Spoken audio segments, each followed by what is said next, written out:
जय हिंद, जय भारत दोस्तों।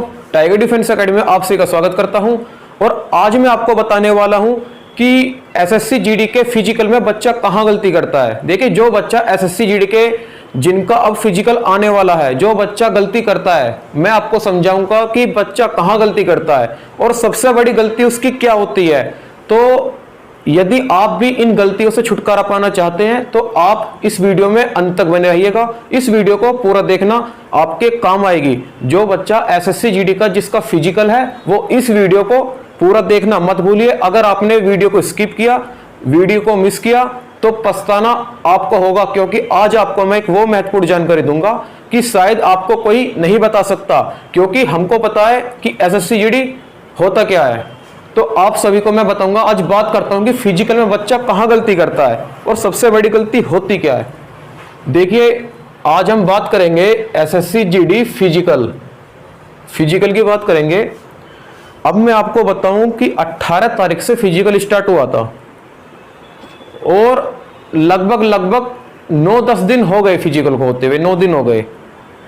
तो फिजिकल के स्टार्टिंग के 2-3 दिन में रिपोर्टिंग का कोई टाइम नहीं था। दोपहरी में हो रही है, शाम के टाइम हो रही है, चाहे बच्चे पे कितना ही लोड, कितना ही प्रेशर या कितने ही लोड आए, रनिंग चाहे उससे ना हो, लेकिन किसी को कोई फर्क पड़ने वाला नहीं है।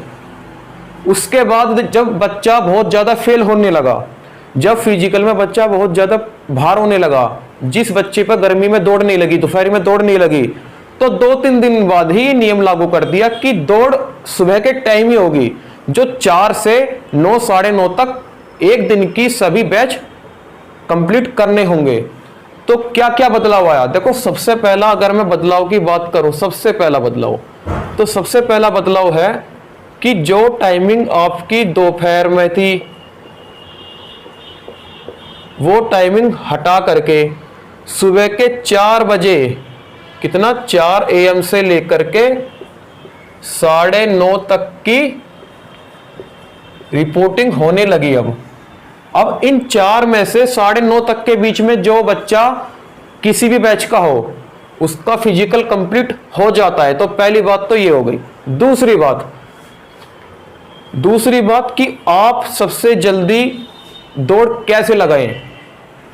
सबसे जल्दी दौड़ जितना आप पहले जाएंगे, जैसे सुबह के 4 बजे से दौड़ स्टार्ट होती है रिपोर्टिंग, तो आप वहां 3 बजे पहुंच जाओ या आप वहां 3:30 बजे करीब पहुंच जाओ, लेकिन 4 बजे से पहले पहुंच जाओ, क्योंकि आप जितना सुबह को जाएंगे, जितना जल्दी जाएंगे, उतना आपके लिए फायदा है। आपको सबसे पहले बैच में ले लिया जाएगा। हालांकि 4 से 9:30 के बीच का समय सही है, सभी बच्चे दौड़ लगा लेंगे, लेकिन अगर आप 3 या 3:30 बजे वहां पहुंचते हैं तो आपको बैच में, फर्स्ट बैच में ले लिया जाएगा। उसके बाद अगर मैं बात करूं डॉक्यूमेंट, बहुत सारे बच्चे डॉक्यूमेंट में जो है, मेरे पास कॉल भी आ रहे हैं और मैसेज भी आ रहे हैं, डॉक्यूमेंट में बच्चे क्यों बाहर निकल रहा है। देखो, सबसे बड़ी बात बताऊं कि आपने 4 फोटो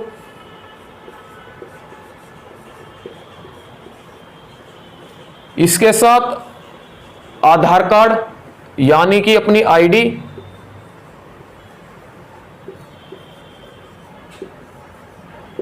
और अपना admit card, AC admit card, 4 photo, Aadhaar card और एडमिट कार्ड। ये तो कंपलसरी हैं, ये तो अनिवार्य है सबके लिए। लेकिन जिन बच्चों को हाइट में छूट चाहिए, जिनको आरक्षण मिला हुआ है, तो उनकी अगर मैं बात करूं, जैसे एसटी वाले बच्चे हैं, उनके लिए हाइट में छूट है, तो उनको अपना एसटी का कास्ट सर्टिफिकेट भी लेके जाना होगा। CC card certificate, 4 photo, Aadhaar card और अपना एडमिट कार्ड। ये तो हो गया तीनों चीज कंपलसरी, जो लेकर ही जानी है आप लोगों ने। और कास्ट सर्टिफिकेट ये उन बच्चों को लेकर जाना है जिन बच्चों को आरक्षण के तहत छूट मिली हुई है। अब चौथी बात करता हूं मैं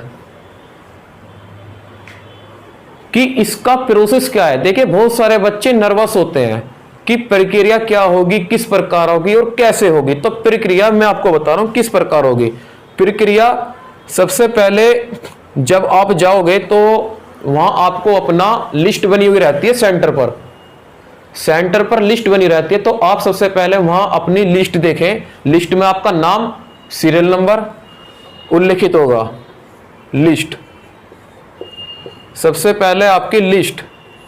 यदि आप लिस्ट देखने के बाद आप अपनी लाइन में जाके खड़े हो जाएं, जो वहां पंक्तियां बनती है, खड़े होने के बाद वहां आपकी बायोमेट्रिक होती है। क्या होती है? बायोमेट्रिक। बायोमेट्रिक में आपका उल्टे हाथ का अंगूठा लगेगा, आधार कार्ड चेक होगा, फोटो चेक होंगे और एडमिट कार्ड चेक होगा। वो इसलिए होगा कि यह बच्चा वही है जिसने पेपर दिया था, यह बच्चा वही है जिसने फॉर्म भरा था। वो बिल्कुल आपकी सिक्योरिटी के लिए होता है सब कुछ। और हाँ, एक बात और बताऊं, जिन बच्चों का अंगूठा नहीं आता, यदि उनका फोटो भी मिल रहा है, उनका सिग्नेचर भी मिल रहे हैं और फॉर्म भी उसने भरा है, लेकिन किसी कारणवश उसका अंगूठा नहीं मिल रहा है, उसका थंब्स नहीं आ रहा है बायोमेट्रिक में, तो उनको टेंशन लेने की कोई भी जरूरत नहीं है। क्योंकि किसी सीरियल जो एसएससी के पास आपका रजिस्ट्रेशन है, उस रजिस्ट्रेशन में आपकी कुछ प्राइवेसियां होती हैं, प्राइवेसी कोई नंबर वगैरह होते हैं, उनको मैच करके आपको, अगर आप श्योर हैं बिल्कुल और आप बिल्कुल लीगल है, आप बिल्कुल जायज व्यक्ति हैं, तो आपको अंदर का रास्ता दिखा रहे हैं, यानी कि आपकी एंट्री हो रही है। तो घबराने की कोई जरूरत नहीं है। लेकिन जो बच्चा सही है, उसके बाद अगर हम बात करूं, पहले लिस्ट में नाम देखो, लाइन में जाकर लग जाओ, बायोमेट्रिक होगी। उसके बाद आपको चेस्ट नंबर दिया जाएगा। चेस्ट नंबर कब दिया जाएगा? आपसे एक फॉर्म भरवाया जाएगा। उस फॉर्म को भरने के बाद आप जब ऐसे लेके खड़े होंगे तो उसकी फोटो खींची जाएगी, जिसमें यह देखा जाएगा कि यही बच्चा है जो फिजिकल देने आया, जिसने फॉर्म भरा। जब आप वो फॉर्म भरते हो तो आपको चेस्ट नंबर मिल जाता है। जब चेस्ट नंबर आप अपने कंधे पर लगा लोगे, फिर आपको जो भी सेंटर होगा, चाहे सीआरपीएफ का हो, आईटीबीपी का हो, बीएसएफ का हो, सेंटर की गाड़ी आपको लेकर के जाएगी रोड पर। जब रोड पर लेकर के जाएगी दौड़ के लिए, तो आपको 5 किलोमीटर रनिंग के लिए लेकर के जाएगी, जो आपको 24 मिनट में पूरी करनी होगी। उसका दौड़ की प्रक्रिया बता रहा हूं किस प्रकार होगी आपकी। आप 2.5 किलोमीटर जाएंगे और 2.5 किलोमीटर आएंगे। और इसमें एक सबसे अच्छी बात कि आपको जगह जगह पानी पीने को मिल जाएगा। आपके साथ एम्बुलेंस भी चलेगी और आपके साथ बीएसएफ वालों की गाड़ी भी चलेगी। यदि आपको सांस चढ़ जाए या कोई दिक्कत हो जाए या कोई समस्या हो जाए तो आप एम्बुलेंस में बैठ सकते हैं। यदि आपसे दौड़ नहीं लग रही, आप ज्यादा ही थक चुके हैं, तो उनकी पर्सनली गाड़ी चलती है, आप गाड़ी में चल के बैठ सकते हैं। यदि आपको ज्यादा प्यास लग रही है तो आपको जगह जगह पानी भी उपलब्ध होगा। जब आप 2.5 किलोमीटर जाते हैं, वहां पर ड्रम बने होते हैं, ड्रम 2.5 किलोमीटर बाद ड्रम होते हैं, ड्रम में टोकन होते हैं। वो टोकन लेकर के आपको फिर 2.5 किलोमीटर वापसी आना है, यानी कि 2.5 किलोमीटर जाना, टोकन लेकर 2.5 किलोमीटर वापसी आना। तो आपकी 5 किलोमीटर कंप्लीट रनिंग यहां मानी जाएगी कि आप रनिंग में क्वालिफाई हो। रनिंग में क्वालिफाई होने के बाद की अगर मैं फिर बात करूं तो आपकी 5वें नंबर पर हाइट और चेस्ट नापी जाएगी। जब आपकी हाइट और चेस्ट में आप क्वालिफाई कर लेते हैं तो आपको ग्रीन कार्ड मिल जाता है, फिजिकल फिट का प्रमाण पत्र मिल जाता है, सर्टिफिकेट मिल जाता है कि आपने फिजिकल पास कर लिया और उस पर मोहर लग जाएगी। अब मैं बात करूं कि बच्चा गलती कहां करता है। देखो, बच्चा गलती सबसे पहली बात तो वो लेट पहुंचता है, ये सबसे बड़ी गलती है। जितना जल्दी ग्रुप में आप अपना नंबर लोगे उतना आपका फायदा है। सबसे पहले ग्रुप में आपको अगर नंबर हासिल करना है तो सबसे पहले जाकर आपको खड़ा होना पड़ेगा। फिर दूसरा बच्चा गलती कहां करता है, डॉक्यूमेंट में, कि वो कोई ना कोई डॉक्यूमेंट अपने घर भूल जाता है या छोड़ देता है। भाई ये डॉक्यूमेंट तो कंपलसरी है, फोटो, आधार कार्ड और एडमिट कार्ड। यदि आपको हाइट में छूट चाहिए, यदि आपको हाइट में और चेस्ट में छूट चाहिए, अगर आप एसटी कैटेगरी से हैं, तो भाई आपको अपना जाति प्रमाण पत्र भी लेकर जाना होगा इनके साथ। फिर चौथी गलती बच्चे कहाँ करते हैं कि अपनी लिस्ट नहीं देखते, जिसके कारण वो रह जाते हैं, फिर उनको लास्ट ग्रुप में दौड़ना पड़ता है। फिर बायोमेट्रिक में गलती करते हैं, फिर फॉर्म भरने में गलती करते हैं, जो चेस्ट नंबर का फॉर्म होता है।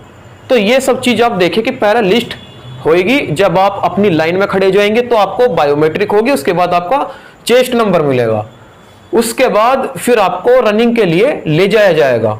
जब आप रनिंग के लिए जाओगे तो 2.5 किलोमीटर दौड़ के जाओगे, वहां टोकन मिलेगा, उसके बाद 2.5 किलोमीटर जब आओगे तो आपका वो टोकन जमा करना होगा, तो टोटल आपकी 5 किलोमीटर की रनिंग हो गई।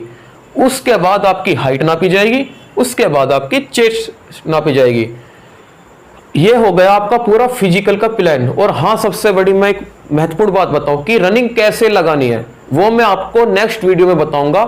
लेकिन ये गलती भूल कर भी नहीं करना, समय से पहुंचना, कागज सारे लेकर जाना, नर्वस बिल्कुल मत होना, ये सोच लेना कि या तो पास हैं या फेल हैं, क्योंकि जिंदगी में मौके कई आते हैं। अगर आप सच्चे हो, अगर तमन्ना सच्ची है तो रास्ते 1000 मिलते हैं, अगर तमन्ना झूठी है तो बहाने 1000 मिलते हैं। यदि आपकी तमन्ना सच्ची है, अगर आप फेल भी हो जाते हैं तो कभी हार मत मानना, क्योंकि यह फौज है।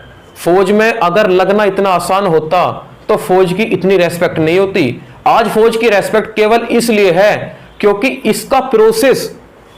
इसका फिजिकली प्रोसेस उतना हार्ड है जितना यूपीएससी का बच्चा मेंटलिटी पावर में अपना पेपर देने में होता है।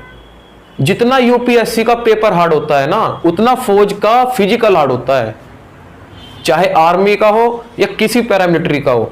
तो यदि आप भी फौज में जाना चाह रहे हैं, जिन बच्चों का जाना सपना है फौज में, अगर आप फेल भी हो रहे हैं तो कभी निराश मत होना, कभी निराश मत होना।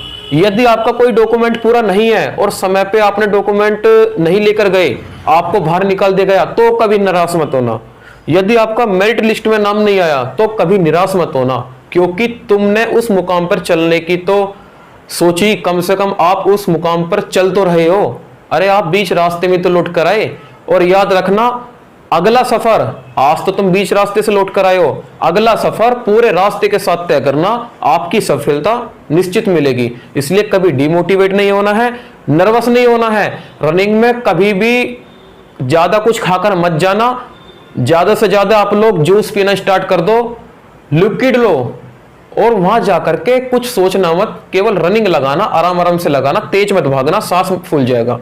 आराम आराम से अपनी रनिंग लगाना, अपना फिजिकल पास करके आओ। और इसके बाद की जो प्रक्रिया है, जो मेडिकल होगा, मेरिट आएगी, वेरिफिकेशन कैसे होगी, पुलिस वेरिफिकेशन कैसे होगी, भाई जब तक आप लोगों के जिस्म पर वर्दी ना हो जाए ना, जब तक ज्वाइनिंग लेटर नहीं आएगा, तब तक आप लोगों को कोई ना कोई वीडियो बनाकर देता रहूंगा। लेकिन आप लोग मेरे चैनल से बने रहिए। सभी को मेरा प्यार भरा जय हिंद, जय भारत।